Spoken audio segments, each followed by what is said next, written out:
Hello friends, welcome to my channel Katha Manthan. Today I am going to tell you the short summary of the story The Bet, written by Anton P. Chekhov. It is an Icse story and it elaborates the short summary of The Bet.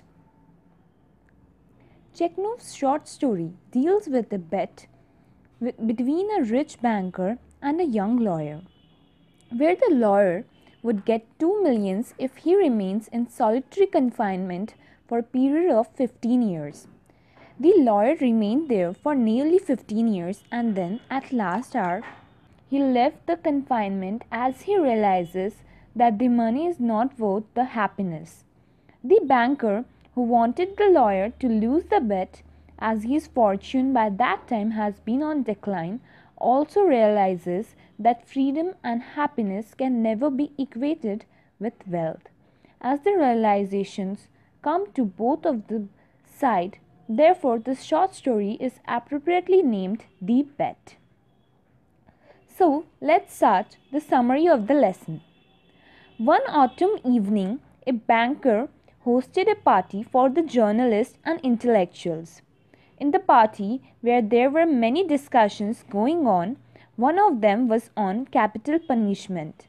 Most of the guests at the party said that the penalty is out of date, immemorial, and unsuitable for Christian states, while some others suggested that life imprisonment should be replaced by capital punishment.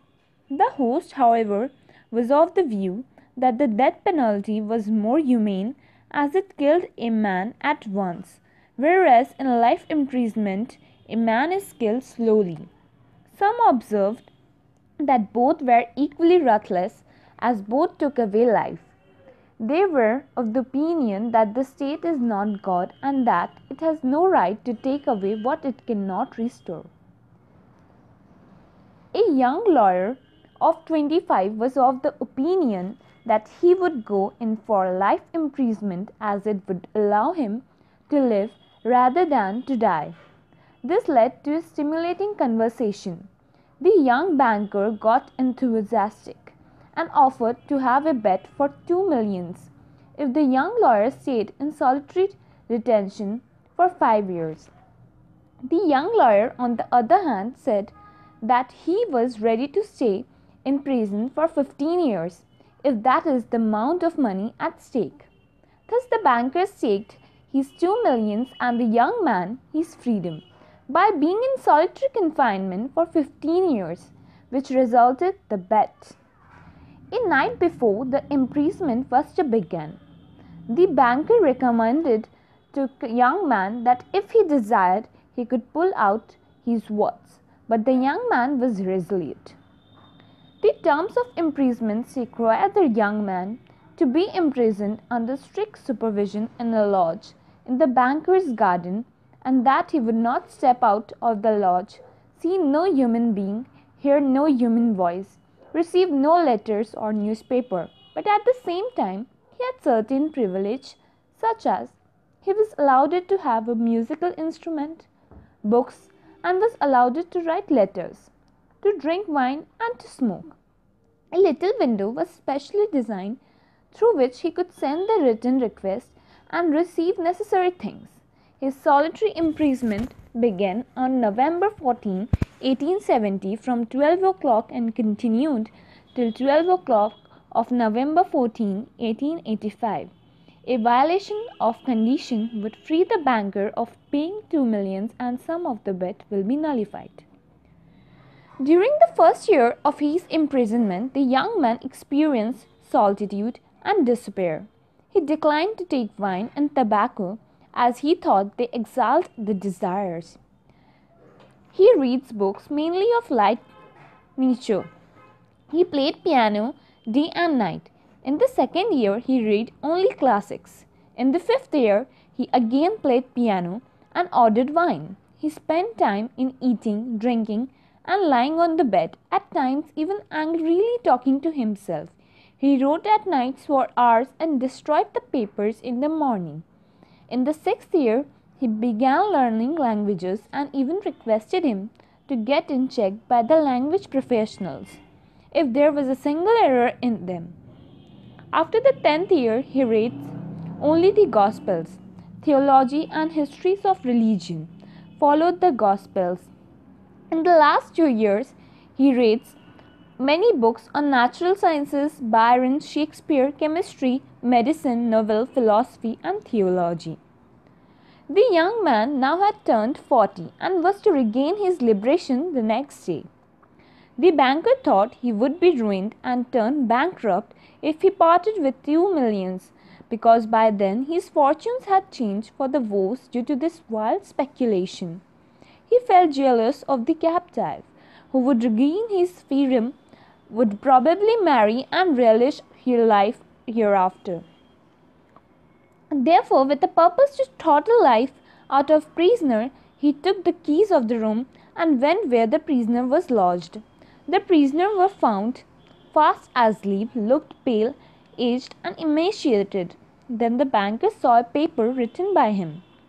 The prisoner had written that he would be regaining his freedom the next day at 12 o'clock. But before that, he thought it necessary to tell the whole world that he revealed freedom, life, and health, and all that are called the good things of the life. Through the books, he had lived in a fantastic life and had become wiser than all other men. But now he despised book, wisdom, and blessings of the world, which he then found worthless, transitory, and deceptive. Therefore, he renounced the 2 millions which he had earlier thought to be a paradise. He wrote that he would go out of the prison 5 hours before the fixed time to break the agreement of the bet. On reading this, the banker was surprised and kissed the man on the head and left the place, came home and cried on his pillow.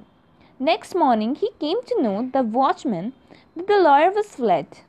The banker went to the lodge to ensure the lawyer's flight, took from the table the letter in which he justified why he gave up 2 millions. So friends, the moral of the story is, true happiness lies neither in material possessions, nor in knowledge, nor in learning. Materialistic life is futile, fleeting, illusory, and superficial. People spend a lifetime searching for happiness, looking for peace. They chase ideal dreams, addictions, religion, even other people, hoping to fill the emptiness that plagues them. The irony is the only place that they never ever needed to search was within. Only one thing has to change for us to know happiness in ourselves, where we focus attention. Thus, happiness is something final and complete in itself, as being the aim and end of all practical activities whatever. Happiness is active exercise of mind in conformity with perfect goodness or virtue. Joy has nothing to do with material things or with man's outward circumstances. A man living in the lap of luxury can be wrecked, and a man in the depths of poverty can overflow with joy. A happy person doesn't notice whether it's summer or winter. When they are happy, true happiness is within men. One needs to realize it by one's own potential. Thank you friends. Thank you for watching my channel Katha Manthan. For reference exercises and question answers, please visit our website www.kathamanthan.com.